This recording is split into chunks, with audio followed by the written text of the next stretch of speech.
the thing about the Oscars is they do reflect society. That's why we pay so much attention, partly. And things are always changing in our industry, like streaming.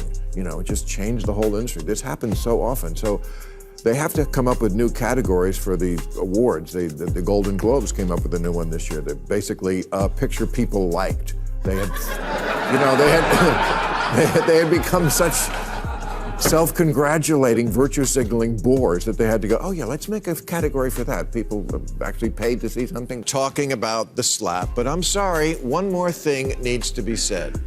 Comedians have been under attack for quite some time, and I need to stick up for my tribe.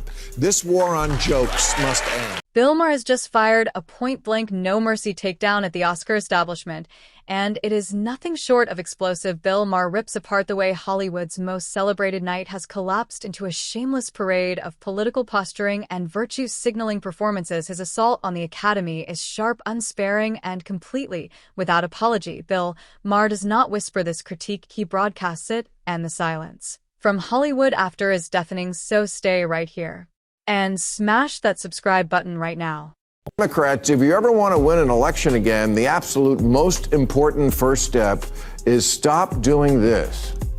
We gather in celebration of the Oscars on the ancestral lands of the Tongva, Tataviam, and Chumash peoples, the traditional caretakers of this water and land. Yeah, I don't know if we're still saying cringe. Is that? But if we are, that's this.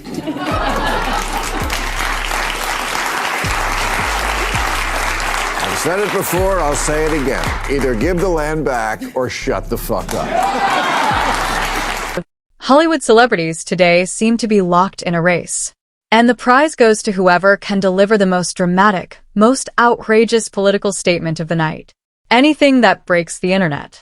Anything that gets clipped and reshared a million times.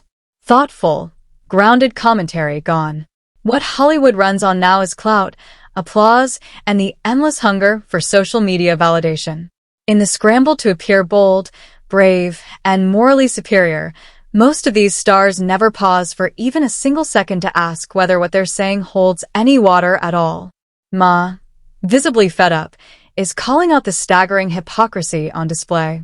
In his view, these celebrities have mastered the art of performing outrage, but have absolutely no interest in doing the hard, unglamorous work that actual change requires. Mars's challenge is blunt and unforgiving. Stop performing for the cameras and go do something real, because standing at a gold podium delivering a trembling speech about the state of the world is not courage. It is not activism. It is not even close. According to Ma, it is theater. Pure, calculated, self-serving theater, and the audience has finally started to see through it. I would like to commemorate the moment 50 years ago that transformed the Oscar telecast into what it is today. A 4-hour lecture on how bad most people have it by the... And Bill Maher absolutely nails it, because the absurdity here is almost impossible to overstate. There is something deeply, almost comically ironic about America's most pampered, most financially untouchable celebrities delivering their most passionate speeches about how devastatingly broken this country is. These are people with security details, private jets, and net worths that most working families could never dream of, yet they paint America as a place teetering on the edge of catastrophe. The contradiction is impossible to ignore. The very system they spend award season denouncing is the exact same system that signed every single one of their paychecks, that handed them their platforms, that turned them into cultural icons. America is not perfect, no nation on earth is, but it has made real, undeniable progress. And that progress is precisely the reason these very celebrities were able to build the extraordinary lives they now live in. Bill Maher's view: before you declare this country hopelessly ruined, maybe stop for a moment and acknowledge that the freedom and opportunity you were given is the reason you are standing at that microphone in the first place. That is not a complicated point, it is just an honest one. People who have it the best. But let's talk about the progress part, because people today don't seem to have a realistic view of how progress works. For example, do you know who Time Magazine's Man of the Year was in that year of 1973? Me neither, because who cares? The point is, Time Magazine was still calling their award the Man of the Year. Time Magazine, another pillar of liberal enlightenment like the Oscars, but it only changed the name to Person of the Year in 1990.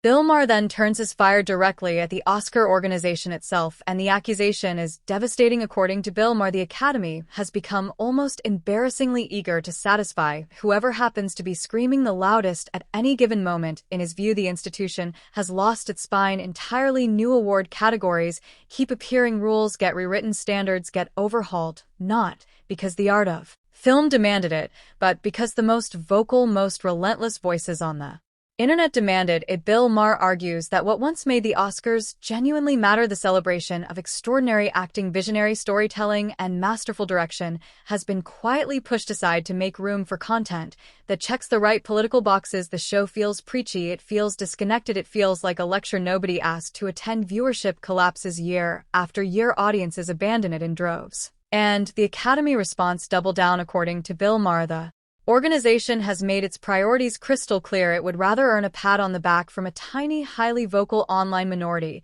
than actually entertain the millions of ordinary Americans who once made Oscar night must-watch television. That is not a strategy, that is a surrender. The thing about the Oscars is they do reflect society. That's why we pay so much attention, partly.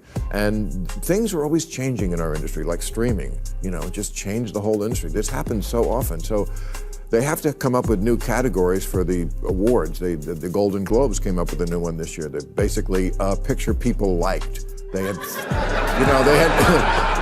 they had become such self-congratulating, virtue-signaling bores that they had to go, oh yeah, let's make a category for that. People actually paid to see something. Now, to be absolutely clear, the ridiculous award categories Bill Maher rattles off are not serious proposals, not even close. They are satire, weaponized, surgical, brutally effective satire. Bill Maher's entire point is to exaggerate the Academy's own behavior until it looks as absurd on the outside as it already is on the inside. By pushing the trend to its most ridiculous extreme, he forces everyone in the room to confront what the Oscars have actually become: a political signal-boosting machine. Dressed up in tuxedos and designer gowns, in Bill Maher's view, too many of the Academy's recent editions have nothing to do with honoring great cinema. They are checkboxes, they are optics, they exist not to recognize brilliant performances or groundbreaking technical achievements, but to generate the right headlines and silence the loudest critics on social media. The Academy, Bill Maher argues, has traded genuine prestige for Twitter approval, and it shows. His punchline is pointed and impossible to shake off. If the Oscars are already inventing categories designed to appease the online outrage crowd, why not go all the way? Why not create a golden statuette for the most passionate public meltdown and the most viral political monologue? At this rate, Bill Maher suggests it is only a matter of time. So there's Oscar categories. Would you like to hear the Oscar categories? I knew you would want to hear them. For example, this was needed. Best editing of a film that's still an hour too long. Achievement in ethnic prosthetics.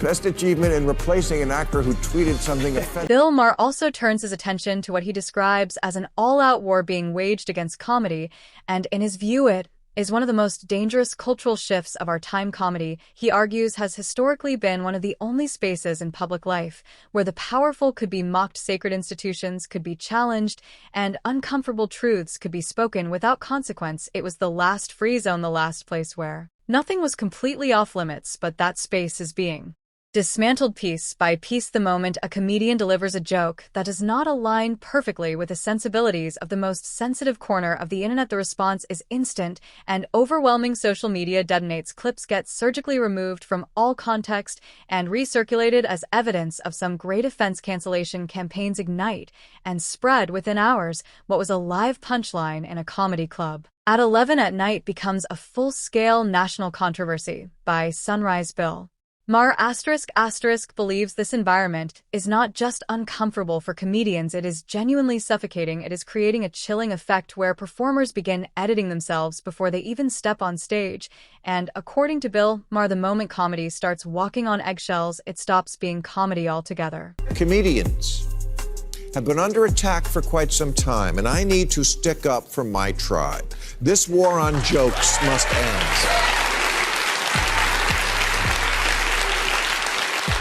So tonight, let's Zapruder film this thing once and for all and explain Bill Maher then zeroes in on the single most shocking, most discussed moment in Oscar history, the night Will Smith walked up onto that stage and slapped Chris Rock across the face for making a joke live in front of the entire world. For Bill Maher, that moment was not just a stunning piece of television, it was a perfect, unscripted, real-time illustration of exactly where celebrity culture has arrived. In Bill Maher's view, Chris Rock did precisely what every award show host and presenter has done for decades. He scanned the celebrity audience, picked a target, and delivered a quick, spontaneous roast joke. That is the tradition that has always been the tradition. Bill Maher is emphatic on this point. Rock's G.I. Jane comment was not a vicious personal assault on Jada Pinkett Smith's medical condition.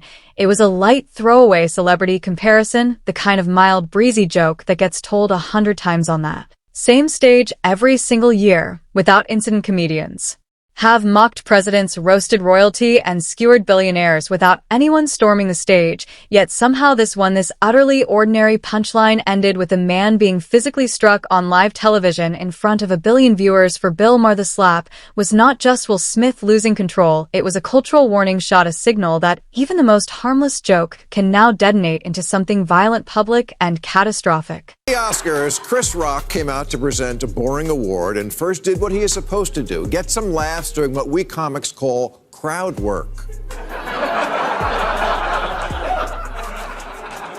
Denzel and Javier Bardem each got spritzed. And then Chris made what in the business is known as a "some shit is like some other shit" joke. He said to Jada Smith, "Jada can't wait for G.I. Jane 2, recalling the late 90s movie starring Demi Moore. That's it. That's the joke. You remind me of some other beautiful, buzz-cutted movie star. It wasn't an alopecia joke any more than the one about the chicken crossing the road is about bird flu." Bill Maher's argument here is both necessary and overdue. Celebrities, especially those sitting in the most coveted seats at the world's most glamorous awards ceremony, need to rediscover the ability to take a joke. Comedy is not a weapon. It is not a personal verdict. It is not an attack dressed up in a punchline. At its most honest, it is simply a playful jab, a brief, light-hearted moment designed to remind everyone in the room, famous or not, that none of us are quite as important as we think we are. In Bill Maher's view, humor has always been one of the most genuine bridges between public figures and the ordinary people who watch them. When a comedian lands a well-timed joke at a celebrity's expense, something real happens in that room. The star descends from their pedestal for 30 seconds and becomes briefly just a person laughing at the same human imperfection that everyone in the audience recognizes. That is the spirit of comedy at its core: spontaneous, harmless, freeing. It is not an act of aggression. It is not a battle cry. It is simply an invitation to stop taking yourself so seriously and to laugh for just one moment alongside the rest of us. According to Bill Maher, that should not be too much to ask. An insult, although insult humor is also a staple of comedy. And in fact, an example of insulting someone's looks was on display that night when Regina Hall said, "We've been dealing with COVID for 2 years. It's been really hard on people." And Amy Schumer said, "Yeah, just look at Timothée Chalamet," and they cut to J.K. Simmons.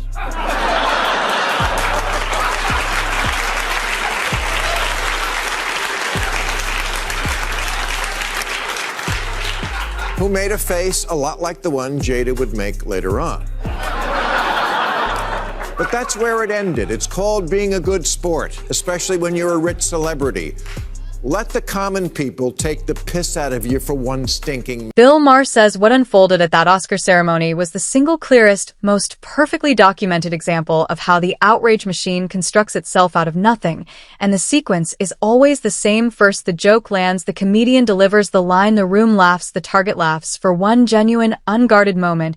It is just entertainment. Nobody is wounded, nobody is outraged. It is exactly what it was meant to be. Then the machine starts. People who were not in that room, who felt none of the energy and who have zero understanding of the context, get hold of the clip. They strip away everything surrounding it. They declare it offensive, harmful, and unacceptable. The narrative shifts almost overnight. What began as a punchline gets carefully rebranded as a deliberate act of cruelty. And here, according to Bill Maher, is the most disturbing part of all. The person the joke was aimed at was often not even offended. To begin with, they laughed, they moved on, but the online mob does not need an actual victim. It appoints its own victims. It decides who should be outraged, and then it applies relentless social pressure until that person performs the required outrage on cue, on camera, and on demand. In Bill Maher's view, that is the cancel cycle at its most naked and most vicious, real human reaction, replaced entirely by manufactured, crowdsourced rage.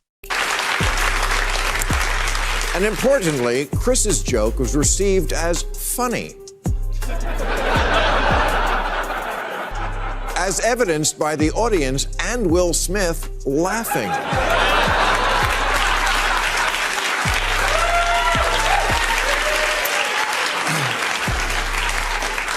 And this is the moment where we got to see a live-action, real-time encapsulation of how cancel culture works.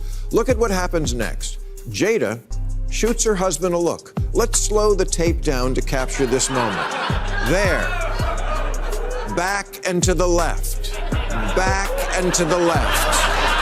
Back and to the left. In the end, Bill Maher's message is as clear as it is urgent. Comedy culture and common sense are being slowly, methodically strangled by a system that pumps oxygen into outrage and suffocates everything honest, from Hollywood award shows that have transformed into political rallies to comedians who now flinch before every punchline. Entertainment is bleeding out the wild, fearless energy that once made it electric, unpredictable, and worth watching. Instead of protecting bold creativity, too many of our most powerful cultural institutions have retreated behind a wall of pure paranoia, doing anything and everything to avoid the next online pylon. Bill Maher's challenge to celebrities, to audiences, and to the gatekeepers of culture is simple: find your spine. Again, not every joke is a grenade, not every punchline requires a publicist, a press conference, and a tearful apology. Not every moment of discomfort demands a national conversation. According to Bill Maher, if we keep feeding this machine, if we keep rewarding the loudest, most performative displays of outrage, the day is coming when comedy simply stops existing, when entertainment becomes so cautious, so sanitized, and so desperate for approval that it produces nothing worth watching, nothing worth remembering, and nothing worth laughing at. And when that day arrives, Bill Maher warns nobody will be laughing, not even the people who tore it all down. On that note, we bring today's video to a close. If this video resonated with you, hit that like button, subscribe to the channel, and we will see you in the next.